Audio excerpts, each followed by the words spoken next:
So now, Secretary Sheldon, you're up, Coach. Madam Chairman, members of the committee, I apologize for not being here at the beginning. This is, I think, one of the most critical issues that the department faces. And ultimately, you know, we went to community-based care, and I think there was this belief at that time that all of a sudden everything would be rosy. Well, the reality is ultimately the department is responsible. And one thing that I've learned, and I want to talk about Gabriel Myers, but one thing I've learned in this agency is it is not enough to pass a statute. It is not enough to adopt a rule or regulation. What happened in 2005 and 2006 is there was a lot of attention on this whole issue. And statutes were passed which were revolutionary at that time. The department passed regulations. And I am afraid that what happened in this agency is people sat back and said, well, we dodged another bullet. But because, you know, my view and what I've learned is probably the Henry Kissinger rule in this agency is the most appropriate rule, and that is trust but verify. We have to trust our employees, but we have to verify that things are happening. Senator, as you were alluding to, 6 months after Bob and I got here, Courtney Clark went missing. And she was missing for 4 months before she was ever reported missing to law enforcement, although the statute, the requirement is 24 hours. We found Courtney Clark 5 months after that in Wisconsin. If you remember, she was 2 years old. She was safe, but her brother had been tortured and burned and was hiding in a closet, his mother buried in the backyard. At that time, I asked how many children hadn't been seen in 30 days, 31 days. The rule said 31 days. Folks came back to me and says 6,000. I said, you got to be kidding me. They said, well, it's really not 6,000 because workers are doing the visits, they're entering their notes on a notepad, and then 2, 3, 4 weeks later they're going in and entering into the database. Well, the reality is it might be 100 kids who hadn't been seen in 31 days, but if I got a list of 6,000, how can I deal with that? Now we have manually gone in and done daily children not seen, and we were below 100. Then we come to Gabriel Myers, and rules and regulations were passed, and forms were supposed to be filled out, check boxes were supposed to be checked, and the reality is when we went into our database, only 1,900 kids were identified in our database as being on psychotropic medication. And then when we actually got deep down into it and got people doing their job, it wound up being 3,100. And I think this is what Dr. Sewell was articulating is the governor requested in the legislature session before last, gave us the ability to do about $10 million in mobile devices. And I think, Madam Chair, you are right. Technology is a tool, and it's an important tool, but it is only a tool. And so now what we have is we've gone live in Dade County. We'll be rolling out this month and next month mobile devices statewide for every case manager. So when the case manager makes the visit, they will take a picture of the child, and that picture will have a date, time, and GPS coordinate stamp on it, so you know the visit happened at that point in time. On those days, you'll have updated photographs. They can enter on the device the notes that have to go into FISFIN. It's automatically uploaded. And then we will have a tickler system that initially will identify children not seen, but ultimately we are designing a platform to provide a tickler system in this whole psychotropic medication model. The devices are anywhere from a BlackBerry-sized device to a small laptop. But ultimately, it is our ability to monitor the information that's coming to us. Gabriel Myers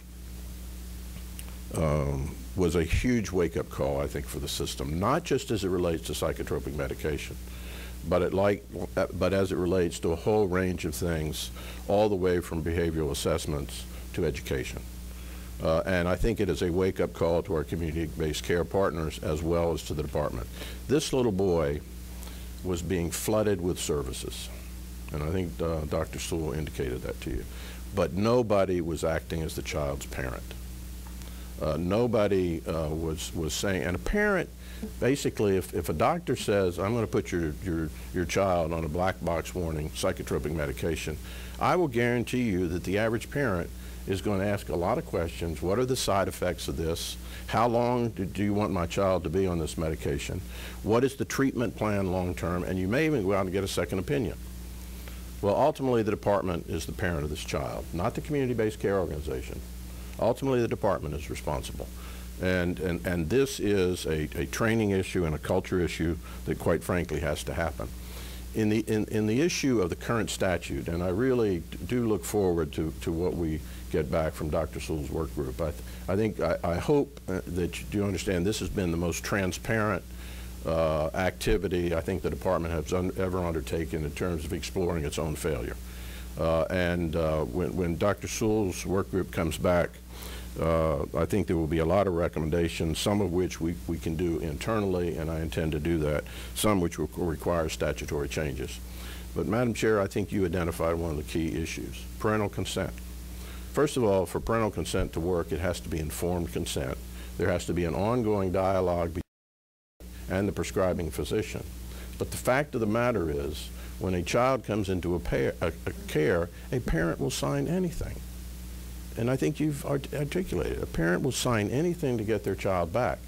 And is that the most appropriate way to say, well, we've got the parent's consent, or we got the parent's signature on a form, therefore we can do anything we want? I think not. The judges I've talked to do not feel comfortable giving judicial consent. As a matter of fact, one judge at a public hearing basically articulated, I can't even read the handwriting of the doctor, let alone determine whether that's appropriate or not. What I intend to do within the agency, even prior to the final recommendations coming out, is identify the dollars within the agency to have a state medical director solely for the purpose of overviewing the implementation of this medication piece in psychotropics. Secondly, we do a second-party review for children 0 to 5, done by the University of Florida.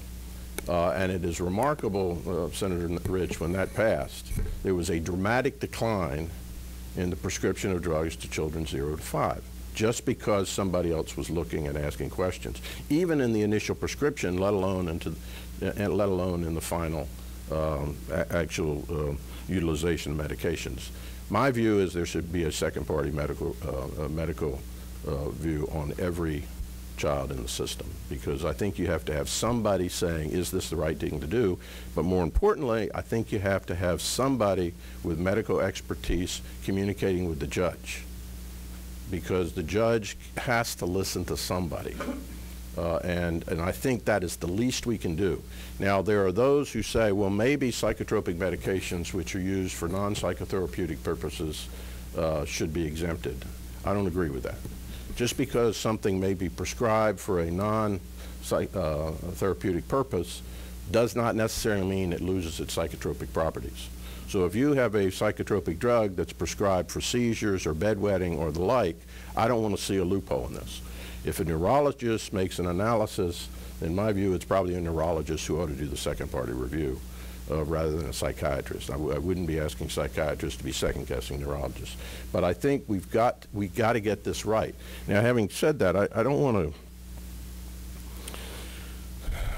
Florida, I think, has an opportunity to really lead the country in this. We have 15.5% of our children in the system on psychotherapeutic medications. In reality, we're low compared to the rest of the country. I don't say that to compliment Florida. Texas has 38%. That's terrible. And when you look at it, and what's even more, and I don't know whether Dr. Sewell articulated this or not, 4 to 5% of kids 0 to 17 are nationally are on some form of psychotropic medications. It's higher when you get into relative care. It's higher than that when you get into foster care.